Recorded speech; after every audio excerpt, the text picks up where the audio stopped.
Hello, and welcome to another edition of Plant Taxonomy at Home and Online.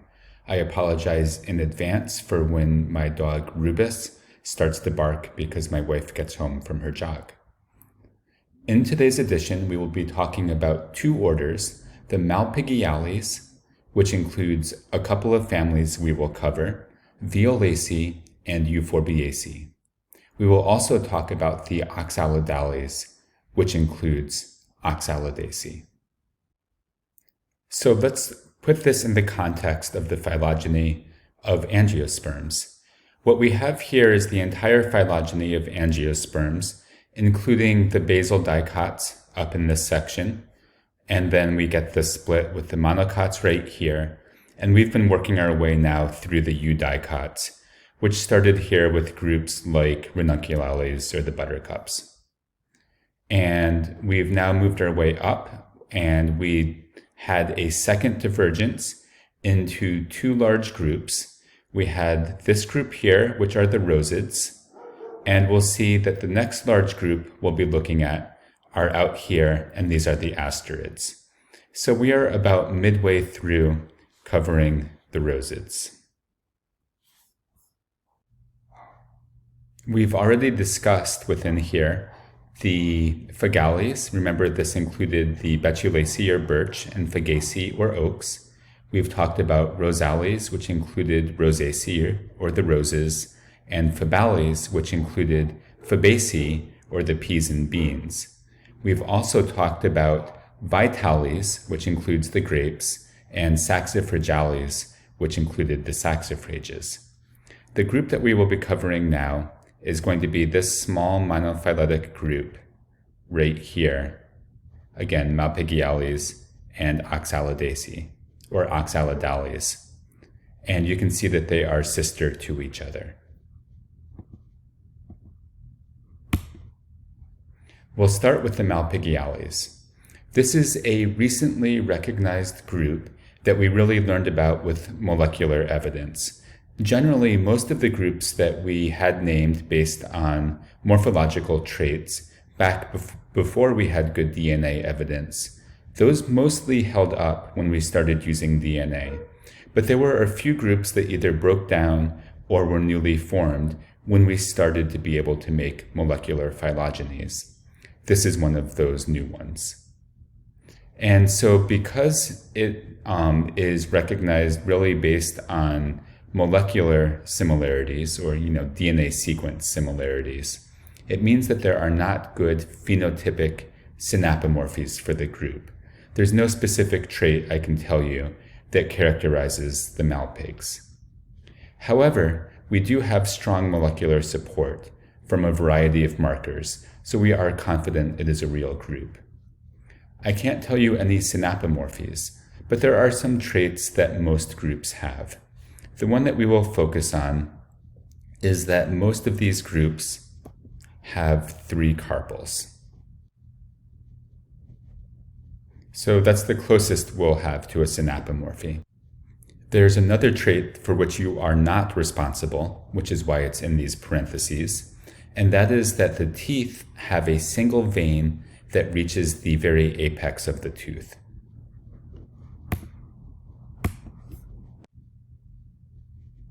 I will also tell you that there are some families that occur in South Carolina that are Malpigs, but we are skipping them.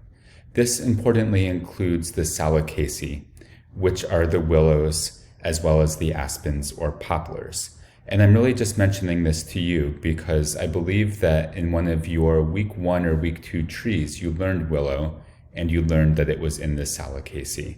And so this is where it would fall on the tree, but we won't cover that family.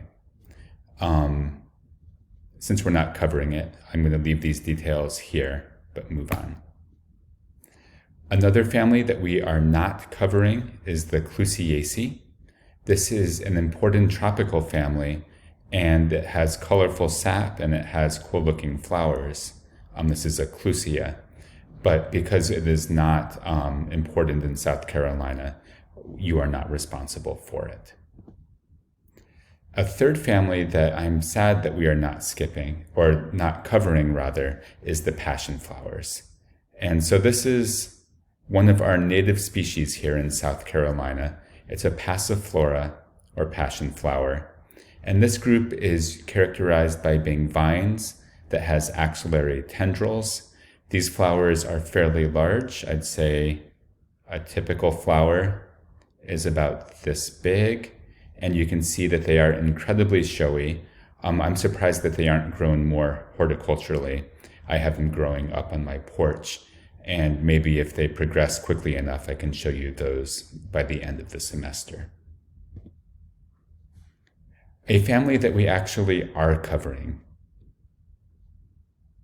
This is Euphorbiaceae, or Spurge. This family is characterized by being herbs or shrubs.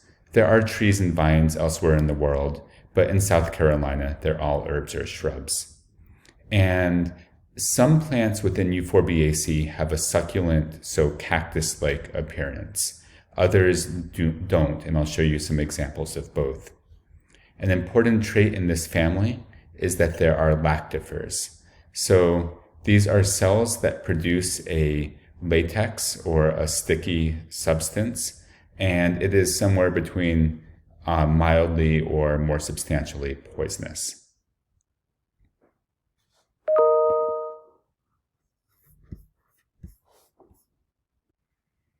So let's discuss some of the Euphorbiaceae reproductive traits. This family is imperfect, and you remember what that means. It means that the flowers are not hermaphroditic. They are either staminate or they are pistillate. Now we have within this group some species that are dioecious, so separate male and female, others that are monoecious, so they have both flower types on the same plant, but the pistils and stamen are on separate flowers. Flowers are actinomorphic. Their perianth is variable, and it's not going to be very helpful, so I put it in parentheses. Stamens are 1 to numerous. Numerous isn't super helpful for us, but 1 is a very unusual number, so we can pay attention to that, and I'll show you some examples of flowers that have exactly 1 stamen. Really, it'll be even more extreme than that. We'll see that the flowers are reduced to being basically 1 stamen and nothing else. Over here, you can see an example where there are many stamen. I don't want to count them, but maybe 10 plus stamen on that flower. So let's move on and look at what the pistillate flowers look like. The gynoecium is syncarpous, and there are 3 carpels. Remember, this is a characteristic of the Malpighiales as a whole. The ovary is superior, and the trait that really is going to be distinctive is that there are 3 styles, but each of those styles forks at least once. And so you can see that here. This is 1 style coming off of the top of the ovary, and it just goes a little way, and then it branches. And this one, you can see 2, it's branching, and the 3rd one also branches. So it ends up looking like 6 styles, but really it's just 3. And this ovary, if you were to sort of investigate carefully, you would find some dividing lines dividing it into thirds, which would be further evidence that this is made out of 3 syncarpous carpels. The fruit is variable, but we will treat it as being typically a capsule. That is the most common. By far the most important genus within the Euphorbia family is Euphorbia, the genus that gives the family its name. And this is the Spurge genus. It is an incredibly diverse genus. There are around 2,000 species of Euphorbia. You do not need to know this number, but you do need to know that it is among the most diverse genera of any plant group.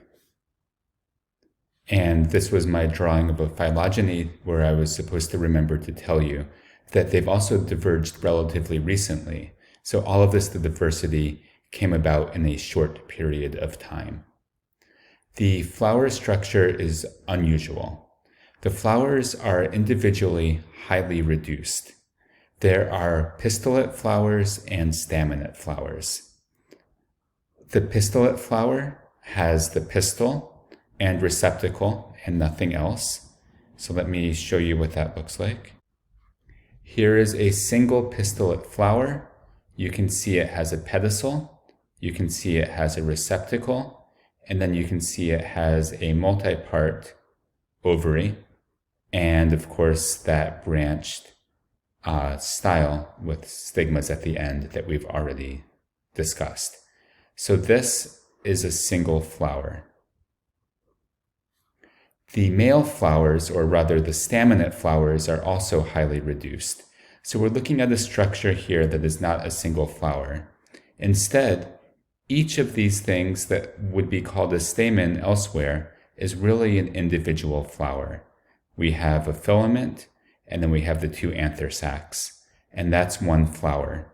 And you can't see it because the parts are down below.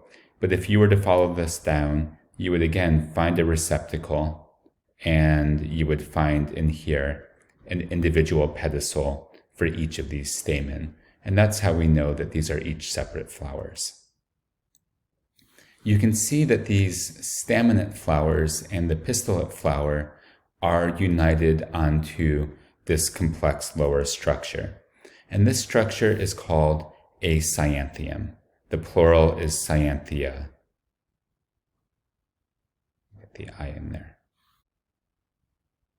What we have here is a collection of bracts around the bottom. So you can see I've highlighted this. And then the bracts sort of fold outward at the top, giving them petal-like appearances. And oftentimes they are colored and at least moderately attractive like petals would be. They are also nectariferous, which is a tough word to say. Here it's spelled.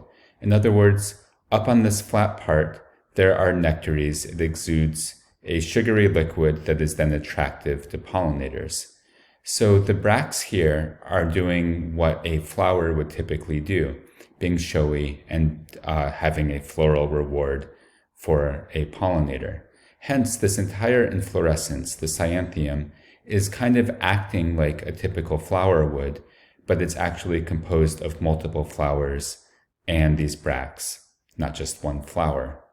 I also will remind you of the word involucre, which we've seen before, and think back for a minute. When we talked about Fagaceae, or the oak family, we talked about the top of the acorn being an involucre, a collection of bracts. So that same term applies here because there's a collection of bracts around a reproductive structure. This would be the involucre. I will show you some pictures of Euphorbiaceae, both in the genus Euphorbia and in other genera. So what we have here is the genus Croton. You are not responsible for memorizing that name, but it is one of the few genera we have in South Carolina, so you may see it again. And you can see flowers here.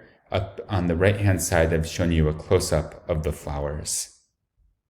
So these inflorescences are monoecious.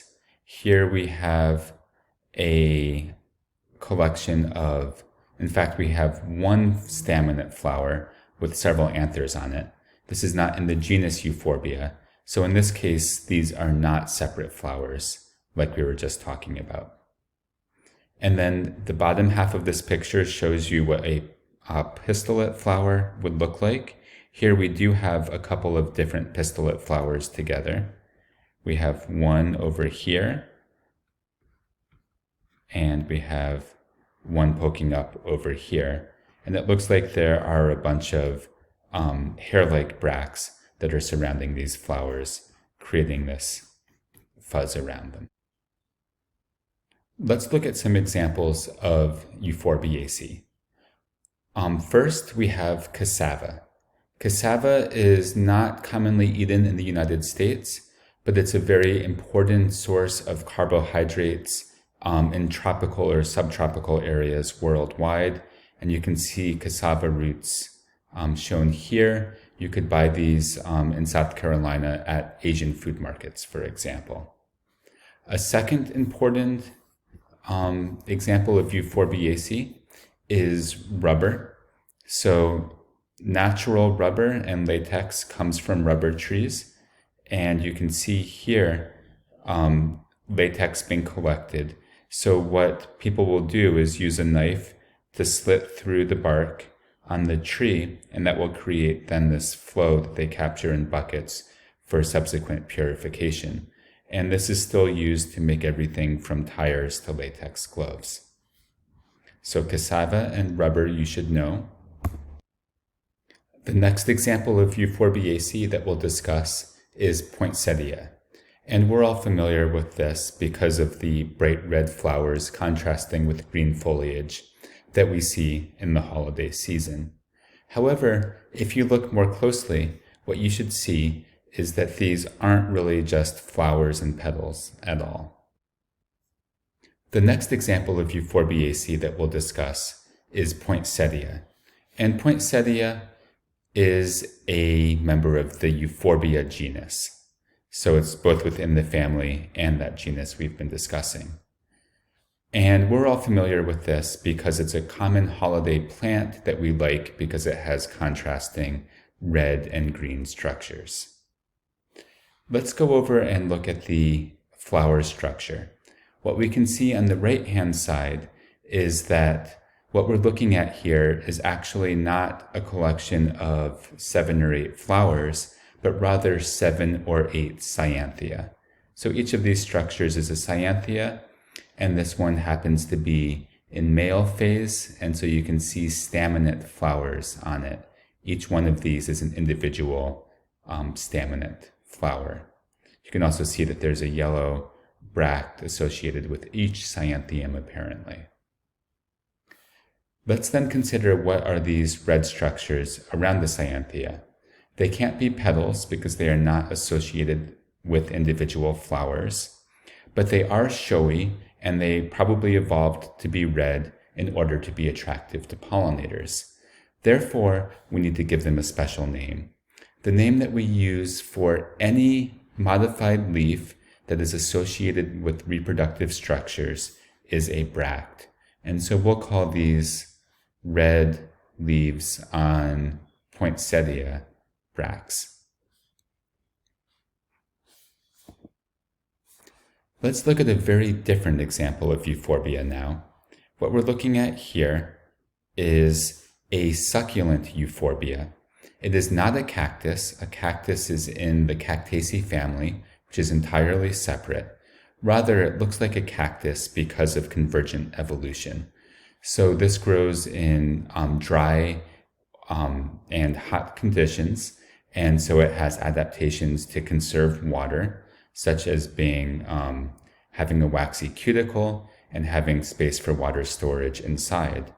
And because it's storing water in a dry environment, it also has protection in the form of, let me think if these are prickles or spines. I think that these are actually stipular spines. Looking at the close-up on the left-hand side, they seem to be associated with buds. At any rate, the important thing here is that this is a member of Euphorbia, not Cactaceae. That means that if you have a plant like this at your house, you may have thought it was a cactus. In fact, it's in this fairly separate group.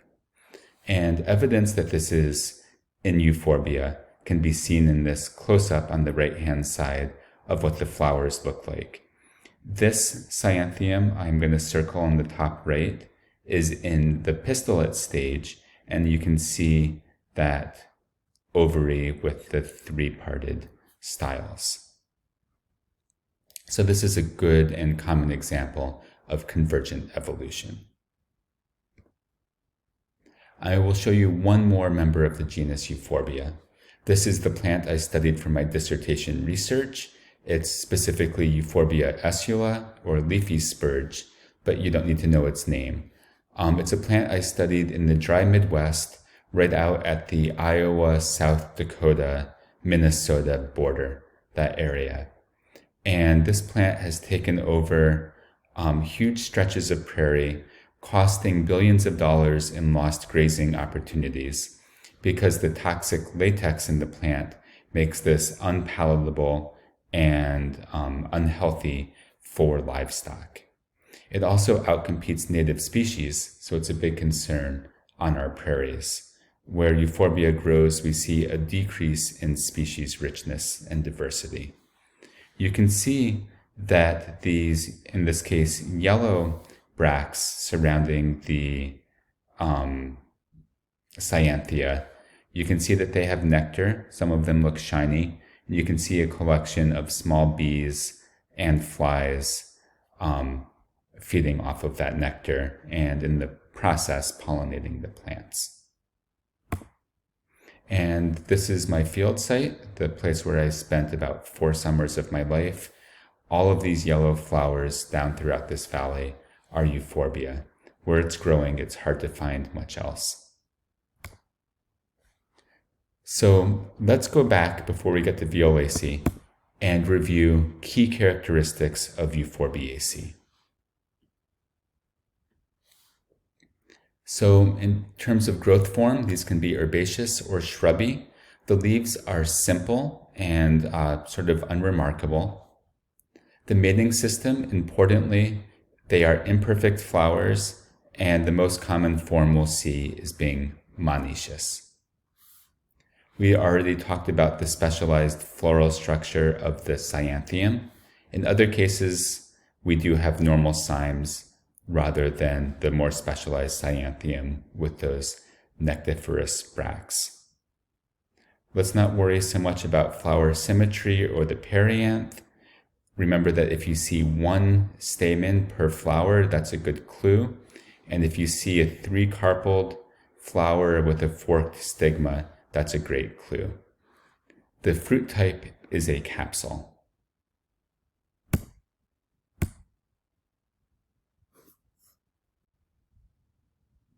Now we can move on to the next plant family that we'll talk about. We are still within the Malpighiales, and this is that sister family, the violets.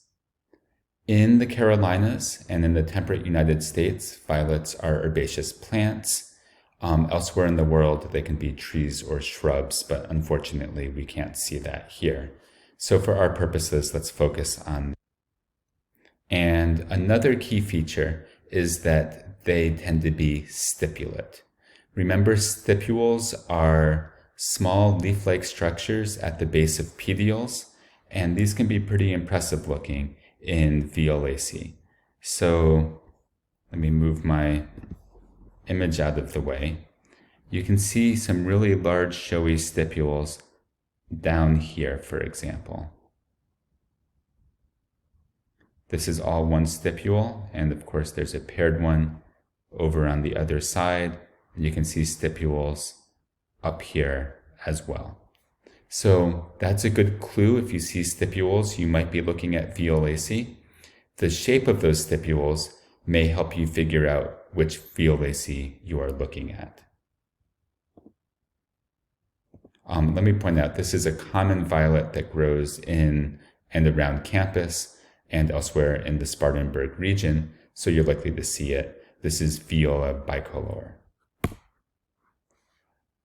Another vegetative trait of Violaceae is that the leaves tend to be simple and they have a cordate base. So remember, cordate means heart-shaped, and you can see that pretty clearly in the left-hand photograph. You can also see it in some of the leaves in the right-hand diagram, although you can see there's variation in the shape. And we get to some that are less obviously cordate, and these actually start to become ear-like or auriculate. Let's move on to the flowers in Violaceae. The flowers are highly zygomorphic or bilaterally symmetric. They are composed of 5 sepals and 5 petals. The petal may be spurred. So remember, a spur is an outgrowth typically to the back of the flower that contains nectar. And in this bottom right photograph, you can see the nectar spur here. The goal of this is to have a pollinator approach, and only the long-tongued pollinators will be able to stick their proboscis in far enough to get this nectar. And while they're doing that, of course, they're going to contact the floral organs, which are sitting right inside here. You can also see that some violet flowers have these hairs right in the mouth of the flower. So in the top right photo rather, you can see these hairs. And the term for those hairs is a beard. And so this is a bearded violet. Let's look inside the flower if we were to dissect it. What we'll see inside is that there are 5 stamen that form a tube around the style and stigma. Up here at the top, you can see the stigmatic region sticking out. In fact, this is a really strange feature in the violets. The stigma itself is inside this hole that I've just drawn right here. And when the flower is ready to be pollinated, a droplet of exudate is released that sits here. And then when the flower becomes pollinated, that is drawn inside and the pollen is drawn into the flower. So that's one unusual floral trait. Another unusual floral trait of violets is that the 5 anthers, or 5 stamen, I should say, form this tube-like structure. So I've circled one of them here, but you can see there are other ones back here, and here's a third one, and they overlap. So when they release their pollen, they release it inside this tube, and that pollen all collects inside, but down here at the bottom of the flower. Then, when the pollinator sticks its proboscis into the flower, you can see what will happen. The first thing is it will run up against this hole and possibly drop off pollen to pollinate the flower. The next thing is, as it moves back towards that nectar spur, it will move through this pouch and contact this pollen. This pollen will also sort of, in the process, get bounced forward and spray up towards the pollinator. We have a term, because of course this is botany, for a collection of stamen that form this tube-like structure. Because they come together, the term is connivant. This is related to the word conniving. Is that one N in conniving? Which means to plot, but it really comes from a Latin root meaning to wink. So just in the way that your eyelids would come together when you are winking, these stamen are coming together to form this tube. Another cool feature of violet flowers is that they have ballistic seed dispersal. So ballistic meaning that they are shot out, analogous to a bullet being shot out of a gun. And I will show you a video of this. The first thing before we watch the video is I want you to notice, you see, here's our pen, that the pistil is made out of 3 carpels. So when we were looking at this structure when it was still a flower, these were united together into one structure with that style and stigma. But now that it has ripened, this has split apart 3 ways. And you can see the seeds are all sitting here, being squeezed between the carpel walls. So let's watch the video and see what happens. And I'm just going to cite, I don't know how to pronounce this, but this is the person who made the video, and you can see the YouTube link here. So let's go ahead and watch what happens as the structure dries out further and those carpel walls get squeezed together.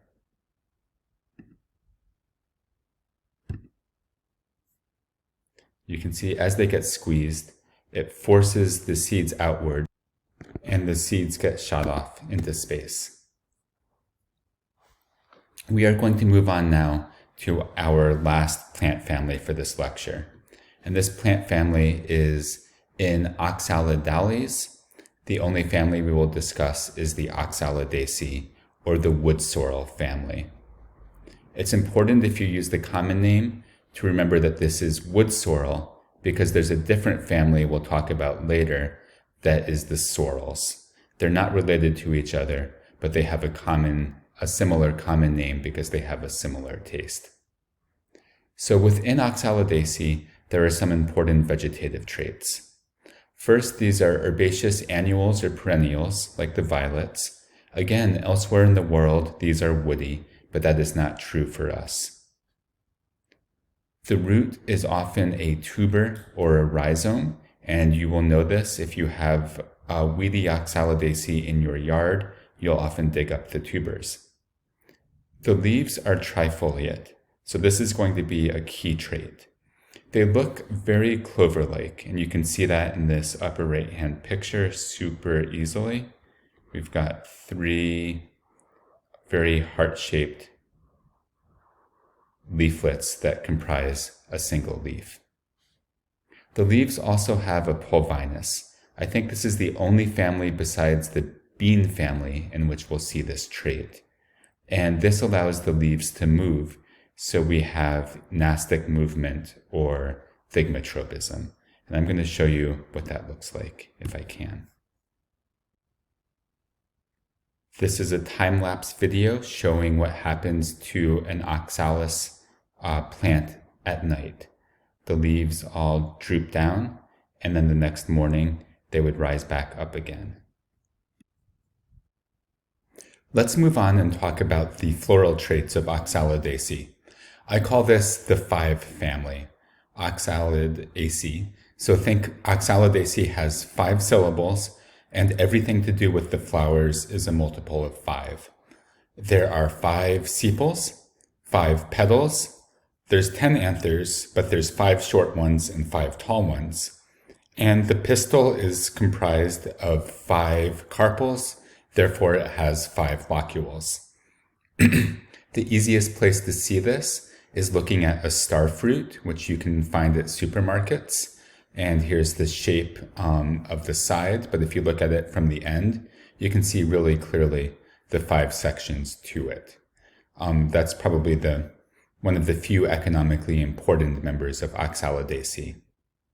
And here you can see the flowers with 5 petals, and if you count them, you can see 10 anthers here. The pistil, you would see that the style that there's 5 styles on the pistil. So key traits of this family, for our purposes, they are herbaceous. Of course, those trifoliate leaves we've already talked about. The perfect flowers. Let's not worry about the inflorescence.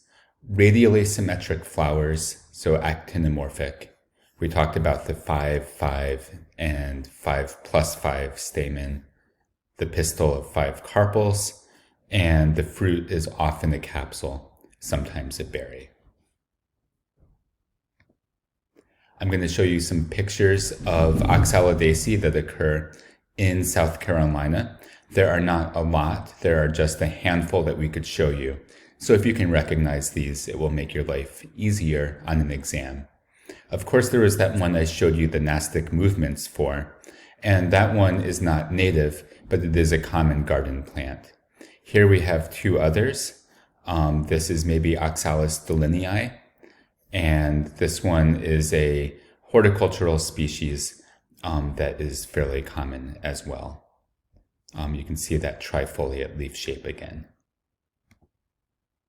So now we are going to move on to what I'm calling the Name That Plant portion of this lecture. And you'll have some quiz questions that ask you to identify these species. And the first question will ask you to do so based on the leaves. The second one will ask you to do so based on the flowers. So here are the leaves, and here are the flowers. Please use that to answer the questions accordingly.